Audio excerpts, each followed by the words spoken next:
লাখো কোটি সুজুদ যে মহান আল্লাহ তাআলা আমাদেরকে জুমার সালাত আদায় করার জন্য মসজিদের মাঝে আসার তৌফিক দান করেছেন।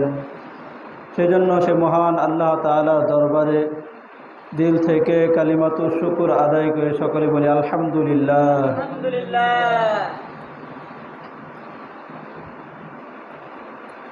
আরবি যে মাসটি চলতেছে সেটির নাম হলো জিলকাদ। মাসের আজকে হলো 29 তারিখ। হতে পারে আজকেই জিলহজ মাসের চাঁদ আজকে দেখা দিতে পারে। জিলহজ মাসের চাঁদ দেখা দিলে জিলহজের মাস শুরু হয়ে যাবে। আর জিলহজ মাসের 10 তারিখেই ঈদুল আজহা, কুরবানির ঈদ। এই জিলহজ মাসের প্রথম 10 দিন, এই 10 দিনের ফজিলত এবং এই 10 দিনে আমাদের কি করণীয়, আমরা কী করব, সে সমস্ত বিষয়ই আমরা শুনব। জিলহজ মাসের প্রথম যে 10 দিন আছে সেই 10 দিনের ফজিলত নিয়ে আমরা শুনব। আল্লাহ তাআলা সূরাতুল ফাজর এর 2 নম্বর আয়াতের মাঝে আল্লাহ তাআলা বলেন, ওয়াল ফাজরি ওয়া লায়ালিন আশর। আল্লাহ তাআলা ফজরের শপথ, আল্লাহ তাআলা বলেন যে ফজরের কসম, ওয়া লায়ালিন আশর, এবং 10 রাত্রির কসম।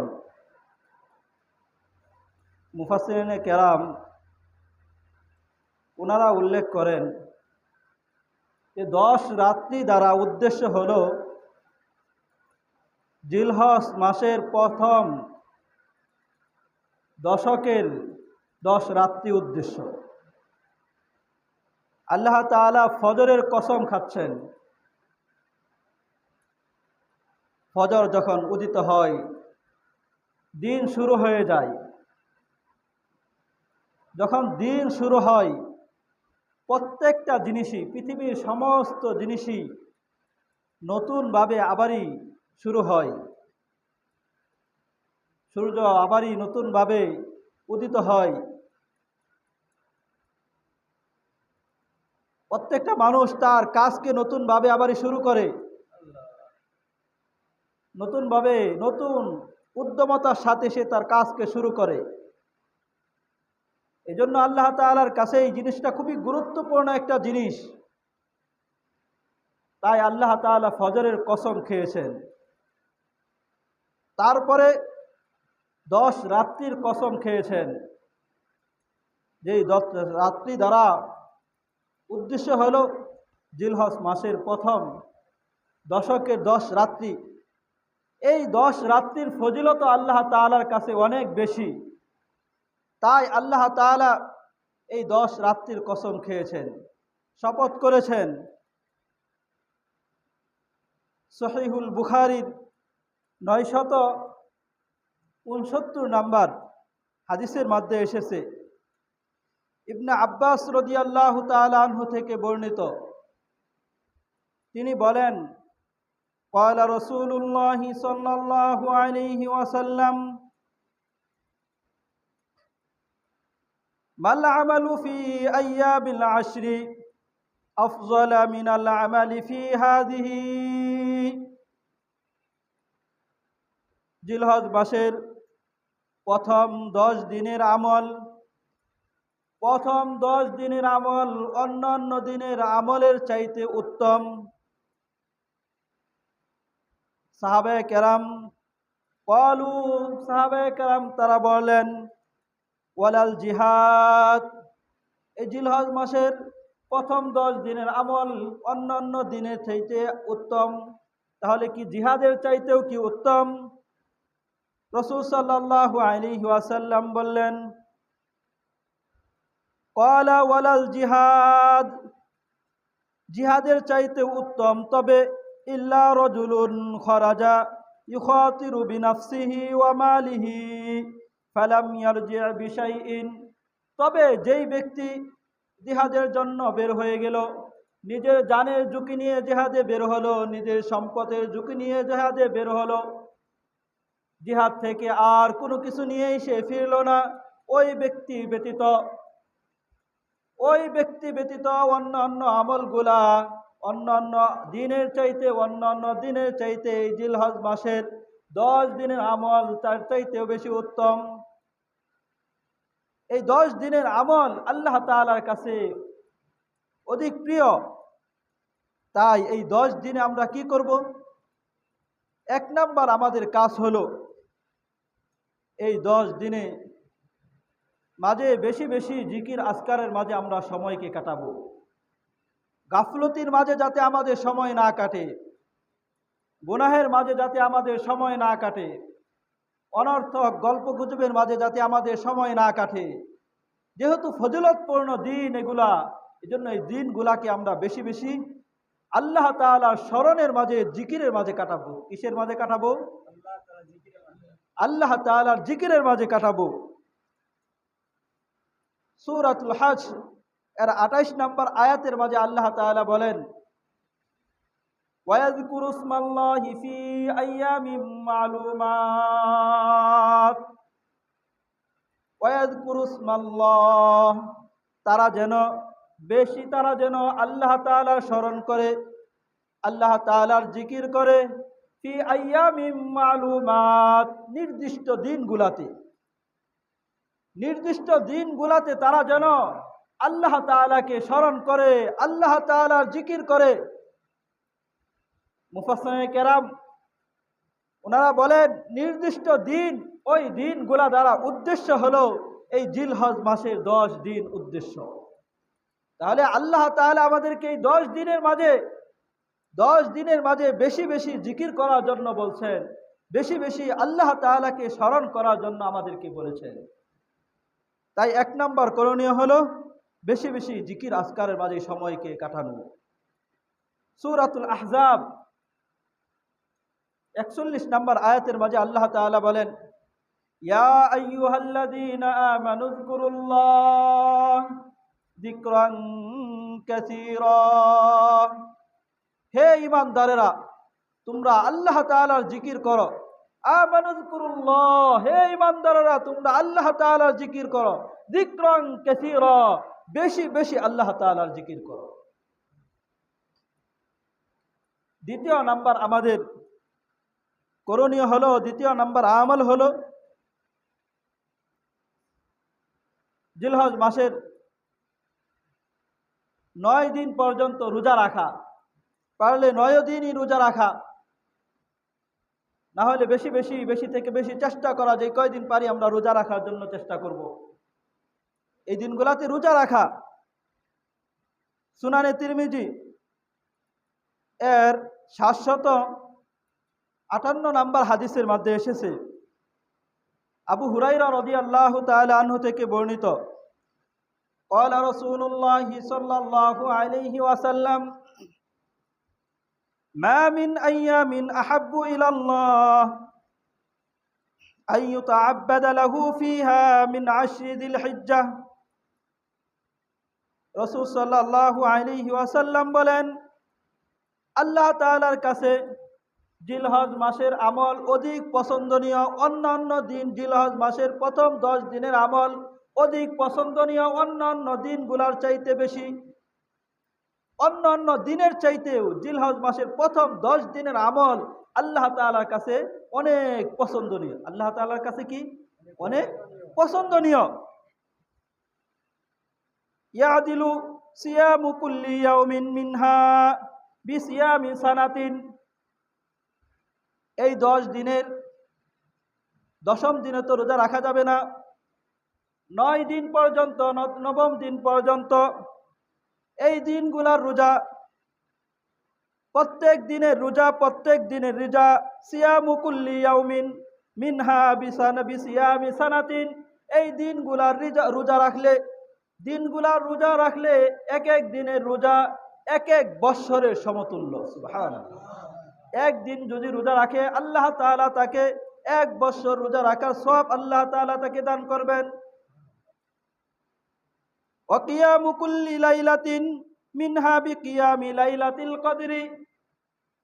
এই দিনগুলার মাঝে রাত্রি জেগে জেগে জেগে ইবাদত করে, তাহলে আল্লাহ তাআলা এক এক রাত্রি জাগা জেগে ইবাদত করলে কদরের রাত্রি জেগে ইবাদত করার সমতুল্য সওয়াব আল্লাহ তাআলা দান করবেন। কদরের রাত্রিতে জেগে ইবাদত করার সমতুল্য সওয়াব আল্লাহ তাআলা তাকে দান করবেন। তাহলে এই রাতগুলার মাঝে, এই দিনগুলাতে, দিনের বেলায় রোজা, রাতের বেলায় ইবাদত, দিনের বেলায় রোজা, রাতের বেলায় যাতে ইবাদতের মাঝে কাটে। বিশেষ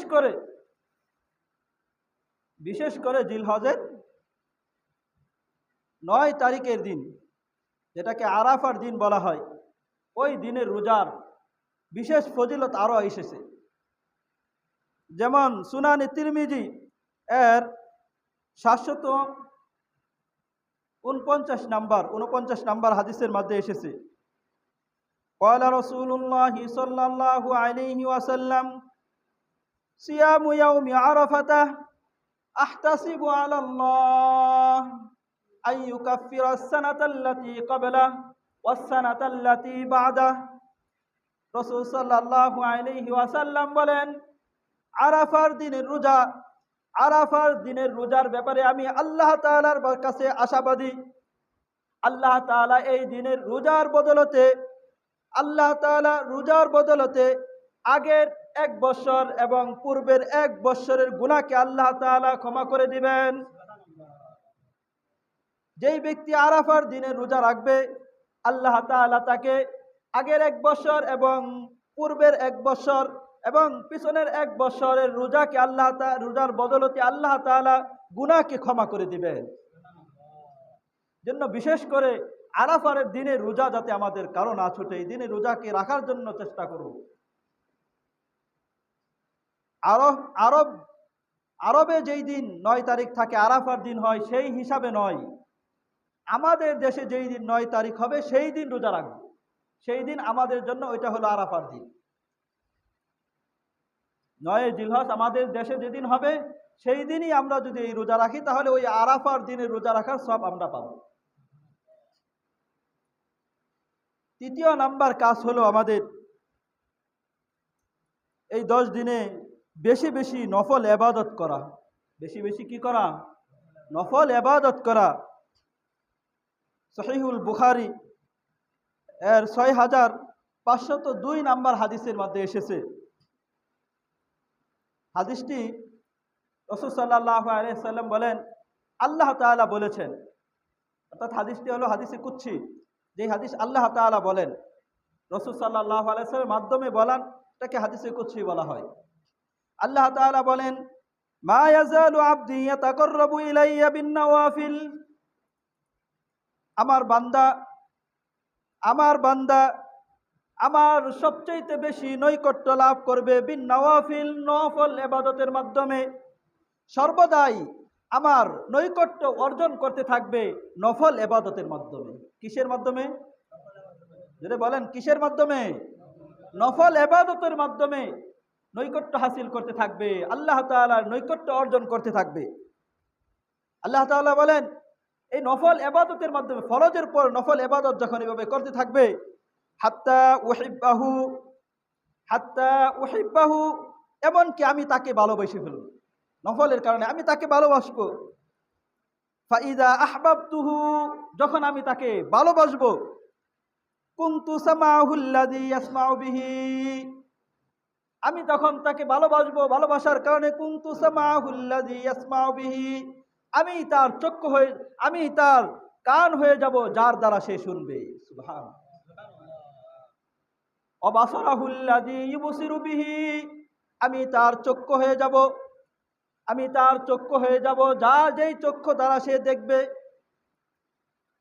ওয়া ইয়াদাহুল্লাতী ইয়াবতিশু বিহা, এবং আমি তার হাত হয়ে যাব যেই হাত দ্বারা সে দৌড়বে।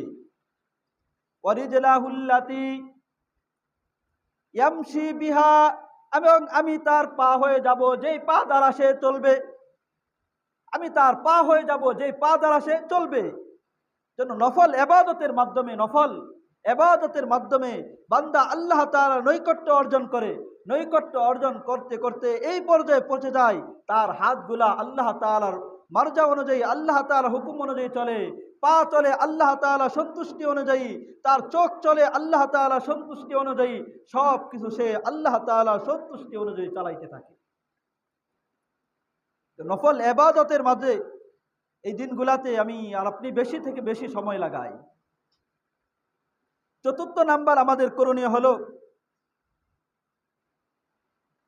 চুল এবং নখ।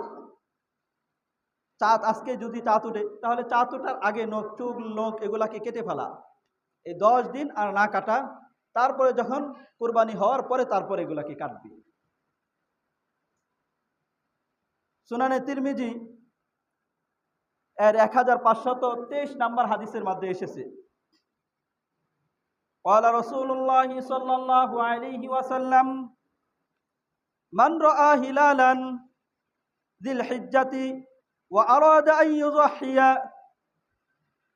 من رأى هلالا ذي الحجة, যেই ব্যক্তি জিলহজ মাসের চাঁদ দেখবে, যেই ব্যক্তি জিলহজ মাসের চাঁদ দেখলো, ওয়া আরাদা আন ইউযহিয়া, এবং ইচ্ছাও করলো সে কুরবানি করবে, ফালা ইয়াখুযান্না মিন শারিহি ওয়ালা মিন আযফারিহি, তার জন্য উচিত হলো সে যেন তার চুলকে না কাটে, ওয়ালা মিন আযফারিহি, এবং সে যেন তার নখকে না কাটে। এই হাদিস যারা তো আমরা বুঝতে পারলাম যে কুরবানি করবে, চাঁদ দেখলো এবং ইচ্ছাও করলো কুরবানি করবে, তার জন্য উচিত হলো সে যেন তার চুলকে না কাটে, নখকে না কাটে। এর দ্বারা বোঝা গেল যে কুরবানি করবে সে এটা করবে। তো অপর আরেকটি হাদিস দ্বারা আমরা শুনতে পারবো, বুঝতে পারবো যে কুরবানি করবে না সেও এই আমল করতে পারে। সুনানে নাসাই এর 4365 নাম্বার হাদিসের মধ্যে এসেছে, قال رسول الله صلى الله عليه وسلم أن رسول الله صلى الله عليه وسلم قال لرجل أمرت بيوم الأضحى عيدا,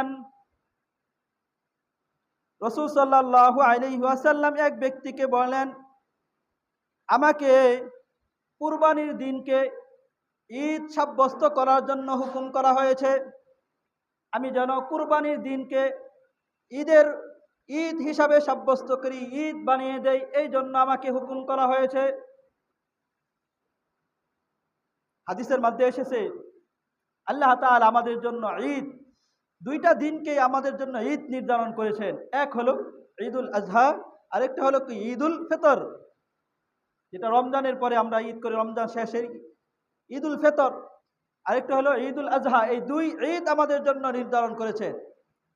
এর ছাড়া যেহেতু কোরআন হাদিস দ্বারা আমরা জানতে পারি দুইটা ঈদই আমাদের জন্য নির্ধারণ করেছেন, এখন যদি এর বাহিরে অন্য কেউ ঈদ সাব্যস্ত করে, রাসূল সাল্লাল্লাহু আলাইহি ওয়াসাল্লামের জন্মদিন 12ই রবিউল আউয়াল, এটা আমরা স্বীকার করি রসুলের জন্ম হিসাবে জন্ম হয়েছে, এই জন্য আমরা আনন্দিত, আমরা গর্বিত, তার উম্মত হিসাবে আমরা গর্বিত, অবশ্যই এটা আমরা মানি। কিন্তু এই দিনে শরীয়ত আমাদেরকে যতটুকু খুশি, যতটুকু আনন্দ উদযাপন করার জন্য আমাদেরকে বলেছেন ততটুকুই করতে হবে, কিন্তু এই দিনকে ঈদ বানানোর জন্য আমাদেরকে শরীয়ত অনুমতি দেয় নাই। এজন্য যারা এই দিনকে ঈদ হিসাবে উদযাপন করবে, দুই ঈদ ব্যতীত অন্য দিনকে ঈদ হিসাবে তারা মেনে নেবে, অন্য দিনকে তারা ঈদ হিসাবে গ্রহণ করবে, তাহলে তারা শরীয়তে যতটুকু নির্ধারণ করেছে এর চাইতে তারা নিজেরা বেশি বানিয়ে নিল। আর শরীয়ত যতটুকু নির্ধারণ করে এর চাইতে যদি বেশি বানিয়ে নেয়, ওইটাকেই বলে গুমরাহি, ওইটাকেই বলে বেদাত, ওইটাকেই বলে পথভ্রষ্টতা। আল্লাহ তাআলা আমাদের সকলকেই সে সমস্ত গুমরাহি থেকে, বদদিনী থেকে, বেদাতি থেকে আল্লাহ তাআলা আমাদেরকে হেফাজত করেন। সকলে বলি আমিন।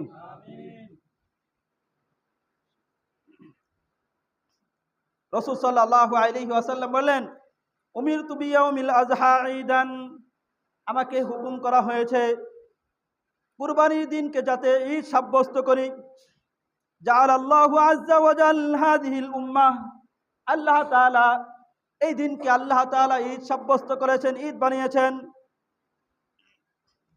তখন ফাকালা রাজুলু, এক ব্যক্তি বলল, আরাআইতা ইল্লাম আজিদিল মানিহাতান উনথা, হে আল্লাহর রাসূল, আমি এই ঈদুল আজহার দিনে আমার কাছে যদি শুধু আমি একটি মানিহা অন্য কেউ তাকে দুধ পান করার জন্য একটা পশু দেয়, শুধু সে দুধ পান করবে, তারপরে ওই পশুটা ফেরত দিয়ে দিবে। এই জন্য পশু আরব দেশে এভাবে দিত, ওটাকে বলা হয় মানিহা। উনি বলতেছেন, আমাকে দুধ পান করার জন্য আমার কাছে শুধু এমন একটি পশু আছে, শুধু দুধ পান করার জন্য কেউ আমাকে সেই পশুটা দিয়েছে, সেই পশু দ্বারা কি আমি কুরবানি করব? ওটা তো সে তার মালিকই না, তাকে কিন্তু সে দাঁড় দিয়েছে শুধু দুধ পান করার জন্য।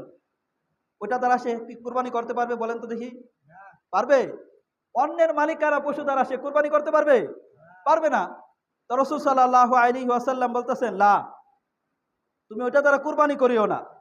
তোমার যেহেতু সামর্থ্য নাই, তোমার পশু নাই, পশু কেনার মতো সামর্থ্য নাই, তাহলে তুমি কি কাজ করবা? কি কাজ করো, সেটা হলো ওয়ালাকিন তাখুদান্না মিন শারিকা, তুমি তোমার চুলকে রেখে দাও, এই চুলকে তুমি ঈদের দিন, কুরবানির দিন তুমি তোমার চুলকে কাটো।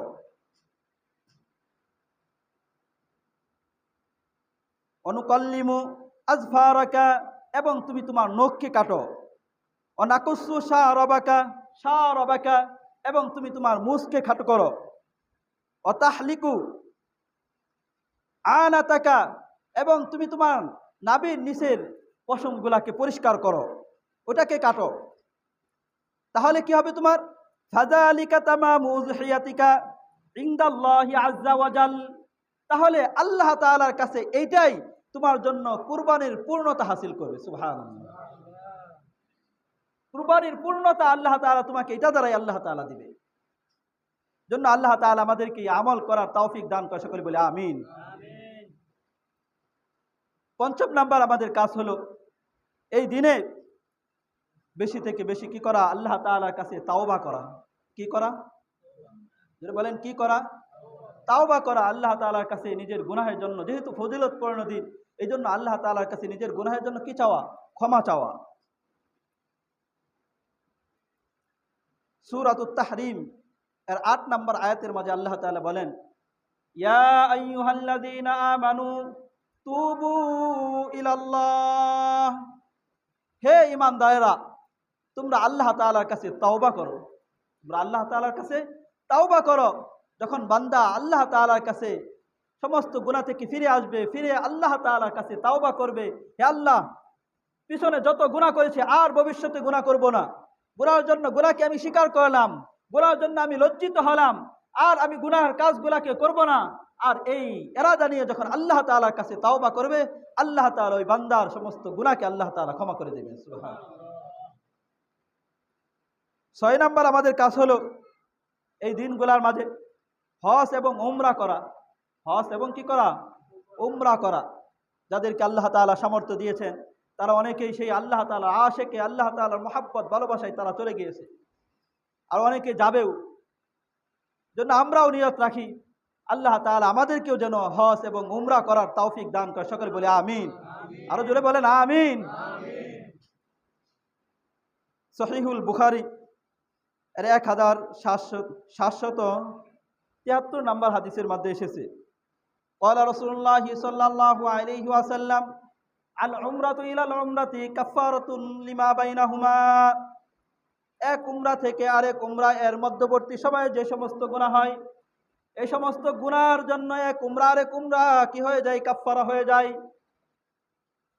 আল হজ্জুল মাবরুর লাইসা লাহু জাযাউন ইল্লাল জান্নাহ, হজ্জে মাবরুর কবুলকৃত হজ এর প্রতিদান একমাত্র এটাই, আল্লাহ তাআলা তাকে জান্নাত দান করবেন। সুবহানাল্লাহ। 7 নাম্বার আমাদের করণীয় হলো এই দিনগুলাতে বেশি বেশি কি বলতে থাকা? তাকবীর বলতে থাকা। কি বলতে থাকা?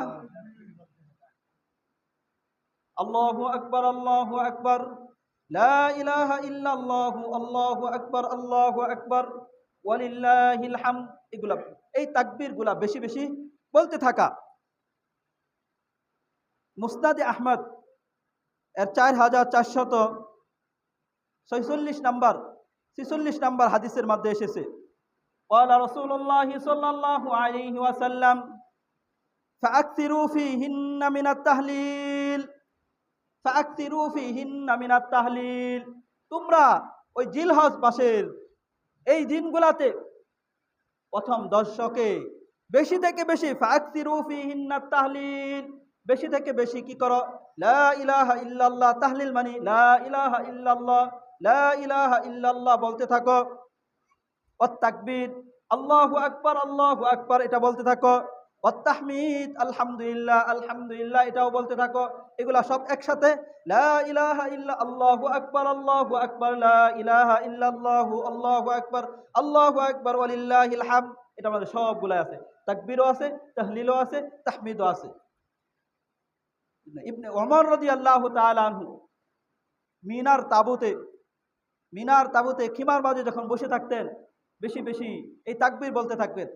বলেন না সবাই আল্লাহু আকবার লা ইলাহা ইল্লাল্লাহু আল্লাহু আকবার ওয়ালিল্লাহিল হামদ।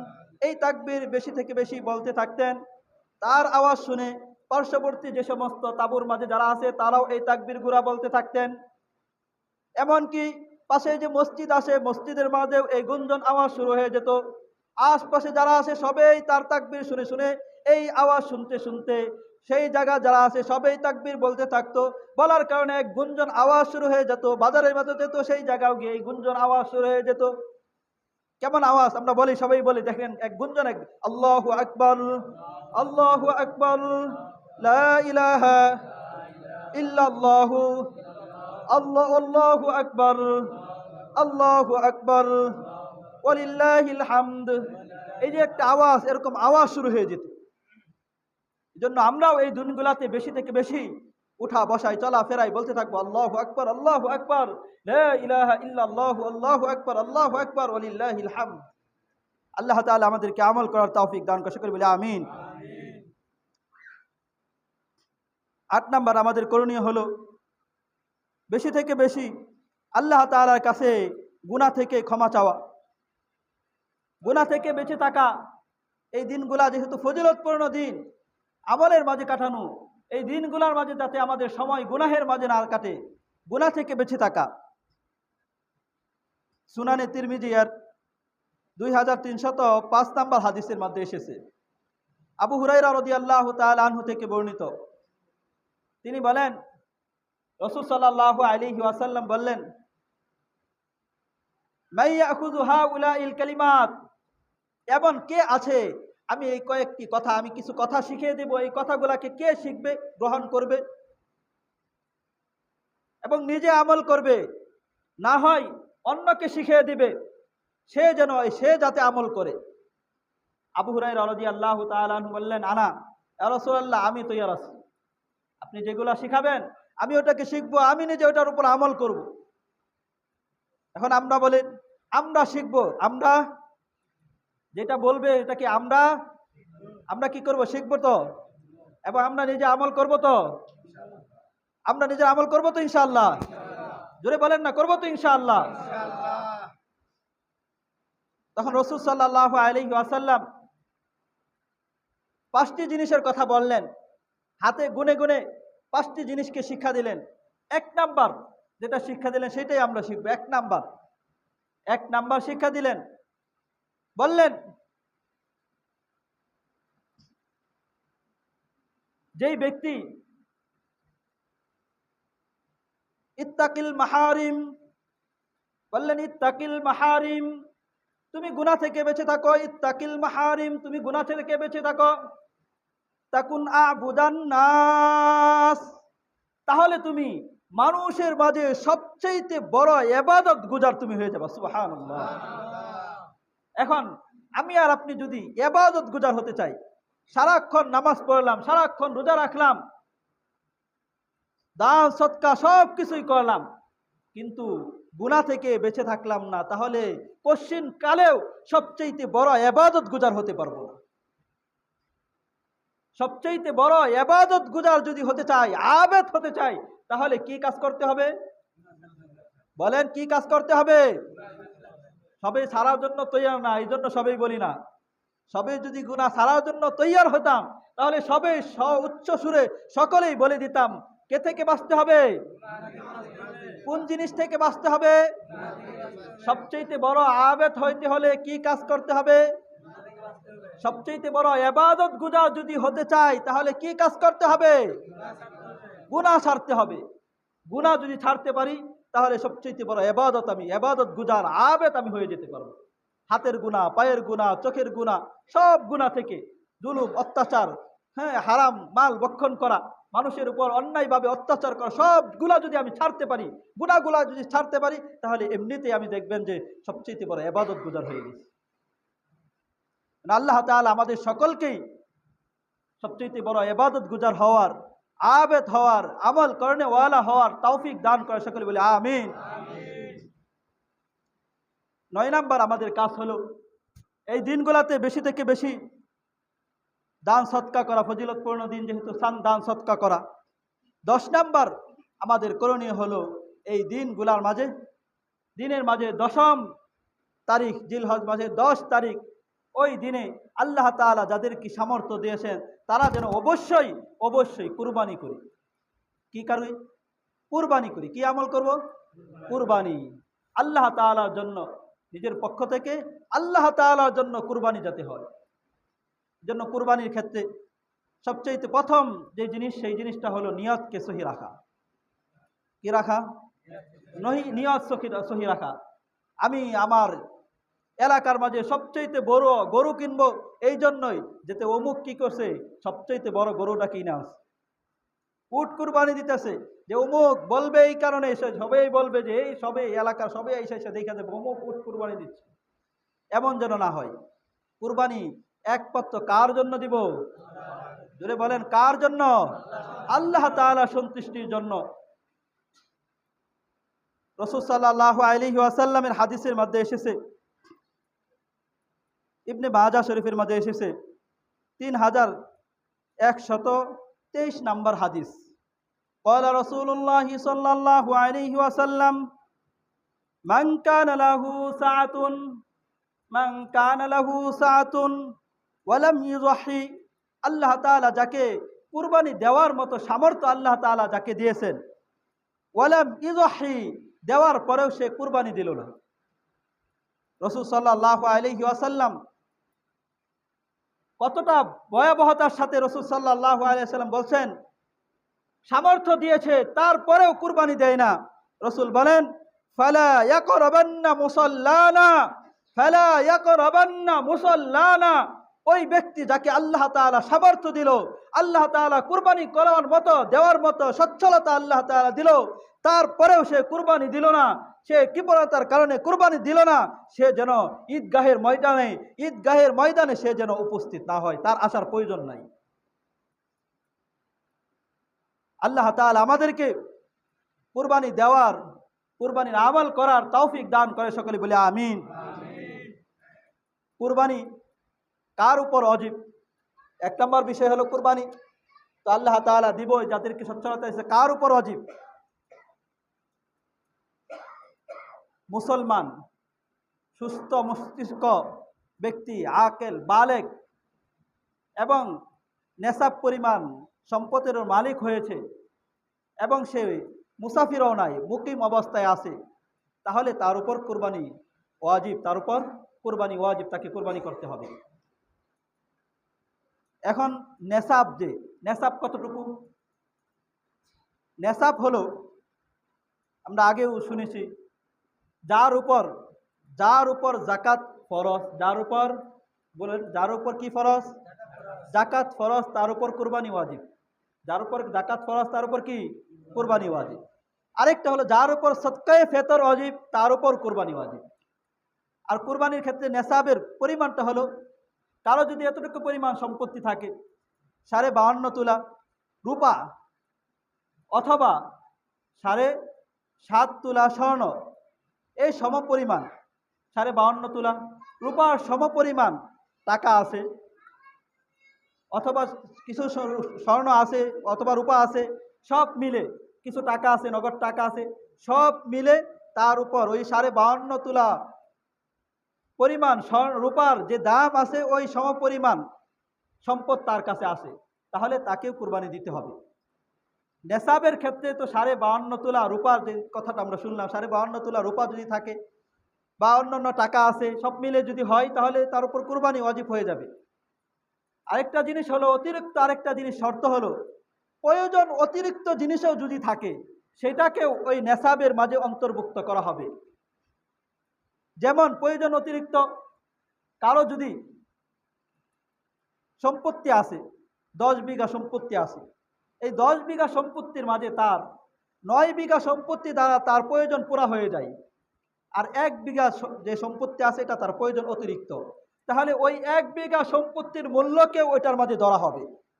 কারো বাড়ি আছে 2টা, এক বাড়ির বাসা ভাড়া দ্বারা তার প্রয়োজন সব মিটে যায়, বা 10টি রুম আছে, 10টা রুমের মাঝে 5টা রুম দ্বারা রুমের যে ভাড়া আছে ওই ভাড়া দ্বারা তার প্রয়োজন সব পুরো হয়ে যায়, আর বাকি যে 5টা রুম আছে ওই রুমের গুলাকেও তার প্রয়োজন অতিরিক্ত ধরে ওই নেসাবের মাঝে অন্তর্ভুক্ত করা হবে। ওইটা যদি ওই সম্পত্তি হয়ে যায়, দাম তো হবেই, অবশ্যই হয়ে যাবে। এরকম ভাবে ঘরের মাঝে আসবাবপত্র থাকে, ঘরের মাঝে টিভি যে আছে, টিভি এটাও প্রয়োজনের অন্তর্ভুক্ত না, এটাও প্রয়োজনের অতিরিক্ত। টিভি কোনো প্রয়োজনীয় জিনিস নয়, এটা প্রয়োজন অতিরিক্ত, এটাকেও নেসাবের মাঝে ধরতে হবে। অনেকের টিভি এরকম আছে 50,000 টাকা 70,000 টাকা টিভি ব্যবহার করতেছে, কিন্তু কুরবানির বেলায় খোঁজখবর নাই। সতর্ক থাকতে হবে, এটাও আপনাকে প্রয়োজন অতিরিক্ত ধরে এটাকেও নেসাবের মাঝে ধরতে হবে। ঘরের মাঝে আপনার এমন আসবাবপত্র আছে, বেশিরভাগ যেটা দেখা যায় আমাদের মহিলাদেরকেই দেখা যায়, এমন অনেক শাড়ি, একটা শাড়ি কিনছে, শখের বরে কিনেছে, কেনার পরে বছরে একবারও ব্যবহার করে না, বছর কি বছর সাজিয়ে রাখার জন্য শোকেজের মাঝে শুধু সাজিয়ে রাখে। এই যে সাজিয়ে রাখার জন্য যে কাপড়টা আছে এটাকে নেসাবের অন্তর্ভুক্ত করা হবে। ডেক্সি পাতিল পাইছে বাজারে কিনা রাখছে, কিন্তু বছরেও ব্যবহার করে না, কোনো যদি অনুষ্ঠান হইলে বের করে, বছরে একবার বের করলে করে, না হলে এইভাবেই পইরা থাকে, ওই ডেক্সিকেও নেসাবের অন্তর্ভুক্ত করা হবে। ঘরের মাঝে আপনার প্রয়োজন ছিল একটা ফ্রিজেরই প্রয়োজন, একটা ফ্রিজ যাই চলে, আরেকটা কিনাই না রেখে দিচ্ছে শুধু, ওইটাকেও প্রয়োজন অতিরিক্ত ধরা হবে। এই যে প্রয়োজন অতিরিক্ত যে সমস্ত জিনিসগুলো আছে, প্রয়োজন অতিরিক্ত সমস্ত জিনিসকে ধরে এবং নগদ টাকা যাগুলো আছে সবকিছু ধরে যদি ওই 52.5 তোলা পরিমাণ সম্পদের মালিক হয়ে যায়, তাহলে তার উপর কুরবানি ওয়াজিব, তাকে কুরবানি করতে হবে। জন্য আমাদের মা বোনদের ক্ষেত্রে শুধু পুরুষরাই কুরবানি করবে এমন নয়, মা বোনদের ক্ষেত্রে দেখা যাবে অধিকাংশ মা বোন যারা আছে তাদের উপর কুরবানি ওয়াজিব হয়ে আছে, কারণ নিজের গহনা দিয়ে আছে, নগদ কিছু টাকা তো অবশ্যই থাকে, এমনকি ঘরের মাঝে এরকম কাপড় চোপড় অনেক আছে যেগুলাকে বছরকে বছর পরে না, ওইগুলাকে তো অবশ্যই অন্তর্ভুক্ত করতে হবে। এই হিসাব করলে, গহনাদির হিসাব করলে, রূপার হিসাব করলে, ওই কাপড় চোপড় সব মিলাইলে নেশাবের থেকে আরো অনেক বেশি হয়ে যায়। ওই সমস্ত মা বোনদেরও যাদের নেশাব হয়ে যাবে তাদেরকে অবশ্যই কুরবানি করতে হবে। কুরবানি যদি না করে তাহলে এই অজীব তরকের গুনাহগার সে হবে। জন্য অবশ্যই আমরা যাদের উপর আল্লাহ তাআলা কুরবানিকে ওয়াজিব করেছেন, আল্লাহ তাআলা যাদেরকে নেশাব পরিমাণ সম্পত্তি আল্লাহ তাআলা দিয়েছেন তারা তো অবশ্যই দিব, আর যাদেরকে আল্লাহ তাআলা সচ্ছলতা দেয় নাই তারাও আমরা দেওয়ার জন্য চেষ্টা করব। আল্লাহ তাআলা আমাদের সকলকে আমল করার তৌফিক দান করে, সকলে বলে আমিন। ওয়াকি দাওয়ানা আলহামদুলিল্লাহি রাব্বিল আলামিন। যারা সুন্নত পড়ে নাই কবলাল জুমা 4 রাকাত সুন্নত পড়ে নেই।